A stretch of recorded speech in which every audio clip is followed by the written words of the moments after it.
Você costuma pensar em como vai ser sua velhice? Bastante. Todos os dias. Tenho 19 anos, acho que daqui uns 20 anos, por aí eu começo a pensar mais, me preparar. Até uns anos atrás eu não pensava nunca, mas ultimamente eu tenho pensado, assim. Eu não sei se eu elaboro a minha velhice, assim.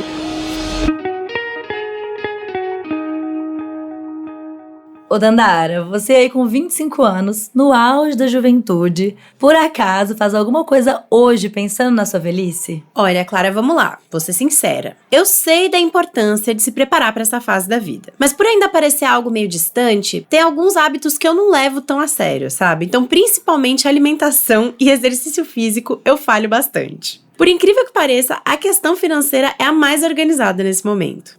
Eu vou te dizer que eu tô com 33 e essa coisa da alimentação e da atividade física só começou a pegar pra mim mais recentemente mesmo. Antes eu achava que era uma preocupação estética e depois eu entendi que é um investimento no meu futuro.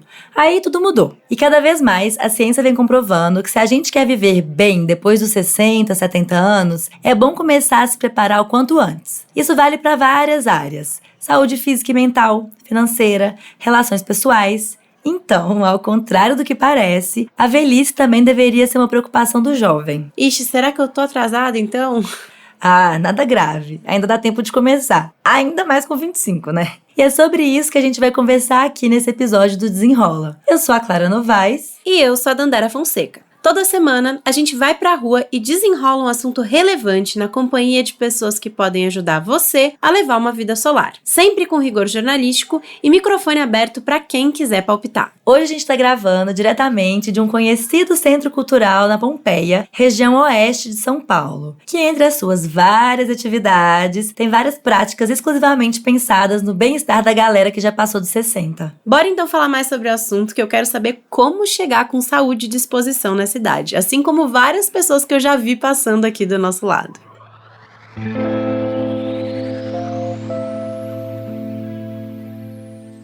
Nas últimas décadas, grande parte dos avanços da medicina e das políticas públicas foram direcionados ao prolongamento da vida. Valeu a pena, porque vem dando resultado. Só aqui no Brasil, a expectativa de vida passou de 62,5 anos em 1980 para 77 anos em 2021. Uma estimativa interessante é que, de acordo com dados da ONU, no final dessa década, mais de 1 milhão de pessoas em todo o mundo vão ultrapassar os 100 anos de idade. Esse é um número 10 vezes maior do que o registrado em 1990. Parece uma excelente notícia, né?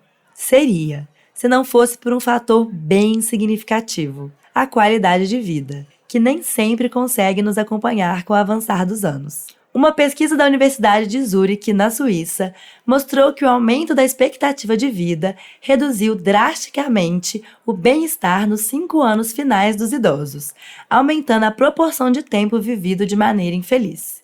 Isso no país que é considerado o melhor para se viver, segundo o relatório da US News and World Report, divulgado em setembro, hein? Imagina o resto do mundo. E não parece ser isso que a maioria de nós deseja. Um estudo feito pelo Instituto Locomotiva revelou que 57% dos brasileiros preferem ter qualidade de vida ao invés de viver muito. E 43% preferem viver o máximo de tempo possível. À medida que a idade avança, entre os 51 e 60 anos, a tendência é mais gente querer um futuro bem longo. Depois, o chip muda e a qualidade volta a ser mais valorizada que o tempo. Ou seja, os idosos querem, acima de tudo, viver bem. Faz muito mais sentido que a qualidade de vida e a longevidade sejam objetivos que andem juntos. Afinal, de que vale viver tanto se a gente não puder aproveitar? Levar em consideração que grande parte dos brasileiros tem como prioridade a qualidade de vida é de enorme importância para o desenvolvimento de políticas públicas que geralmente focam no prolongamento da vida a todo custo.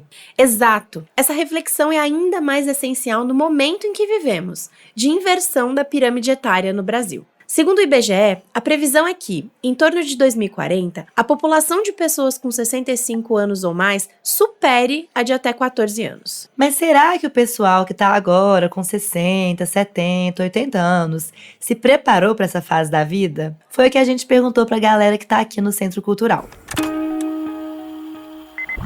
Você fez algo ao longo da vida para se preparar para a vida depois dos 60? Eu sempre pratiquei esporte, né? Sempre pratiquei atletismo, futebol, né? Não, durante a vida eu trabalhei bastante, entendeu? Porque logo eu fiquei sozinha com meus filhos e eu criei eles sozinho, né? Tenho um casal. E eu não tive muito tempo de, né? Porque antes era só trabalho, né? Na realidade eu trabalhava 12 horas por dia, né? Não tinha quase nenhuma vivência. E a geração mais nova, que é o que tudo indica, vai viver ainda mais.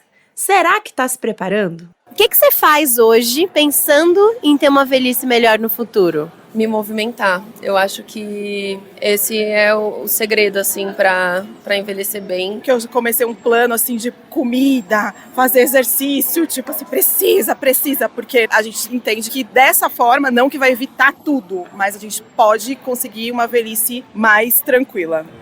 Mas alimentação e exercício, enfim, uma vida bem ativa, assim. Cuidar do meu psicológico. Acho que eu tô muito focada nisso, nas minhas emoções, no meu psicológico, tentar tratar aquilo que, sei lá, foi ocasionado lá no passado, para conseguir seguir bem comigo mesma.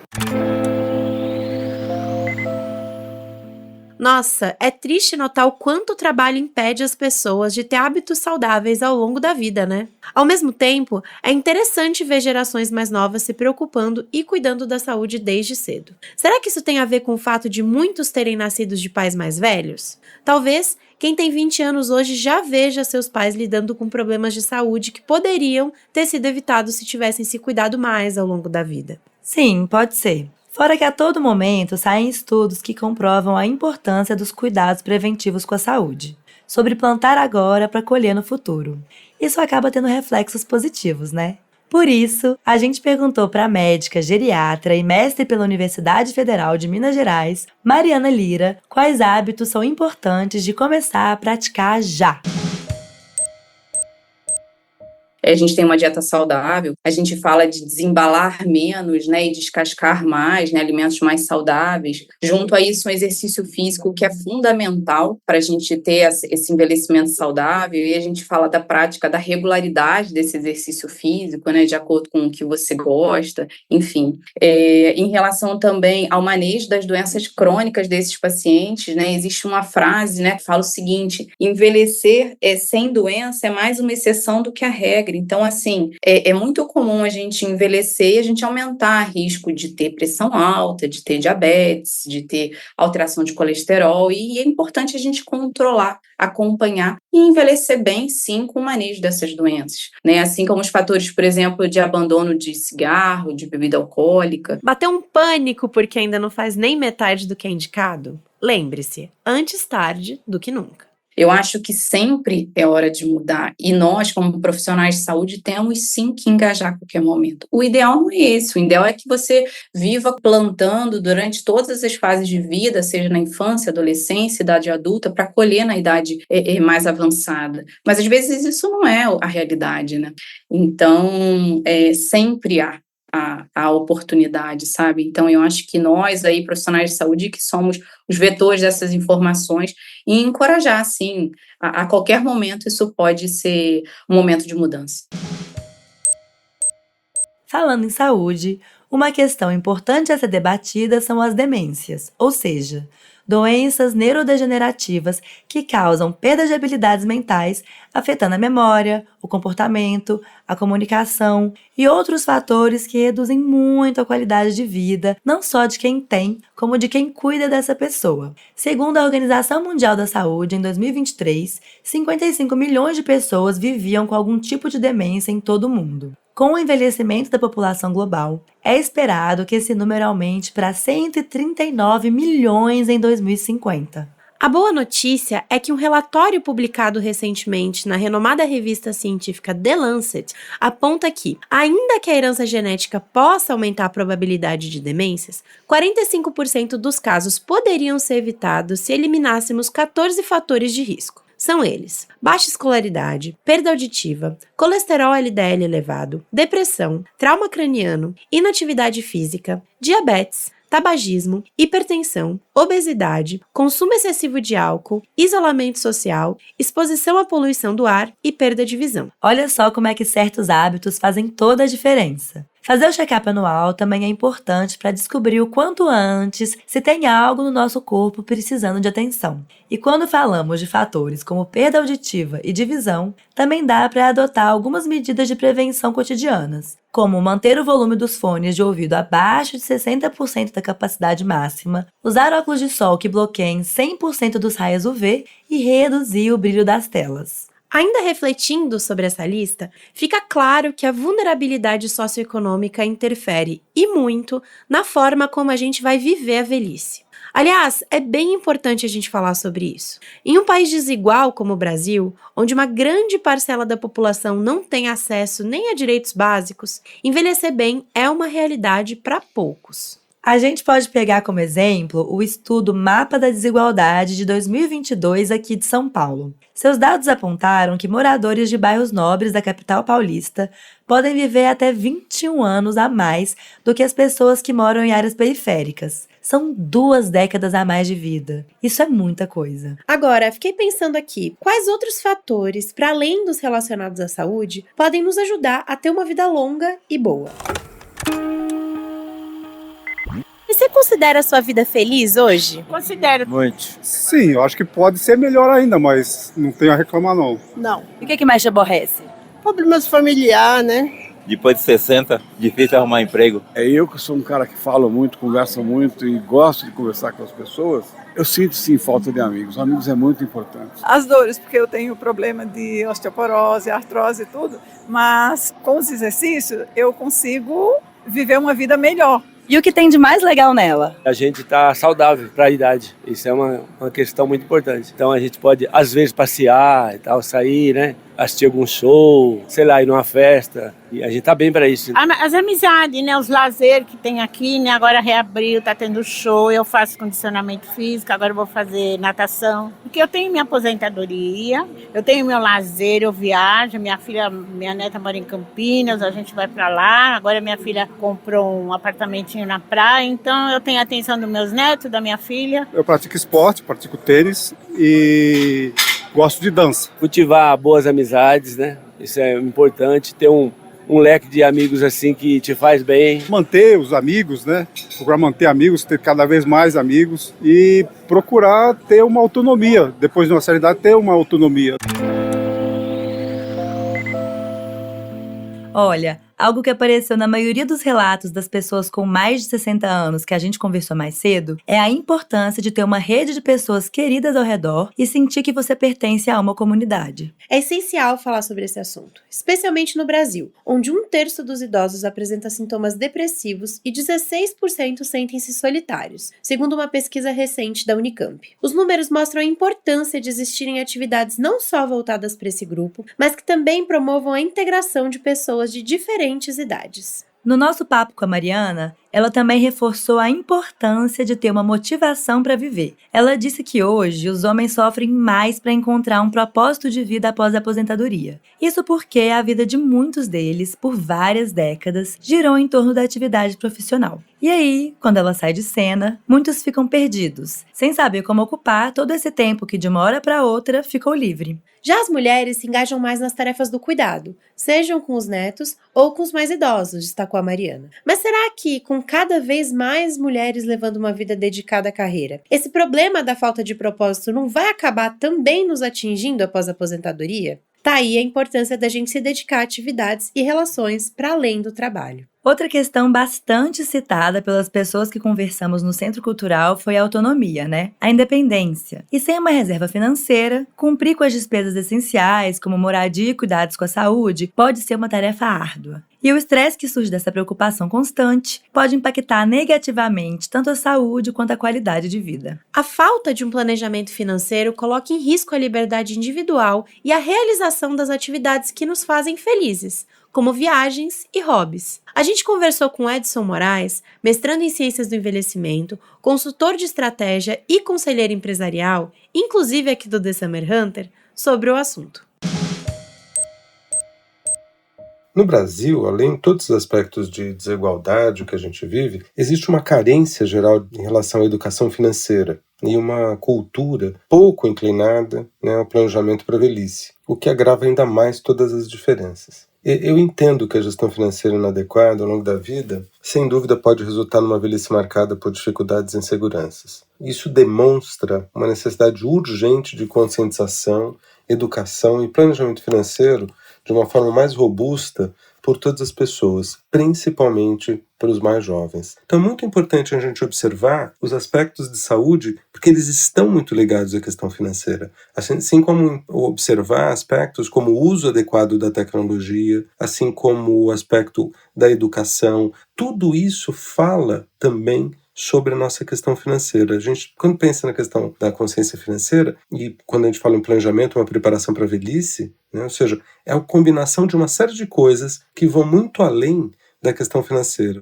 Para uma galera, pode parecer impossível guardar dinheiro para a velhice, ainda mais desde cedo. Mas o Edson afirma que existem outras formas de se preparar financeiramente para essa fase da vida.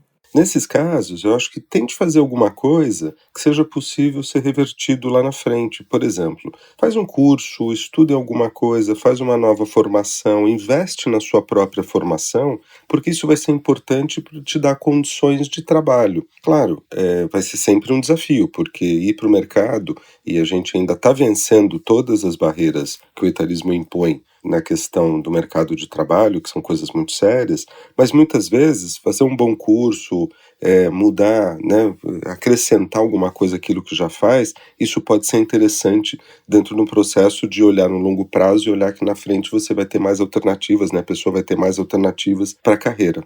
Mas, Clara, tá faltando a gente falar sobre um fator que prejudica não só a qualidade de vida dos idosos, como também a nossa preparação para a velhice.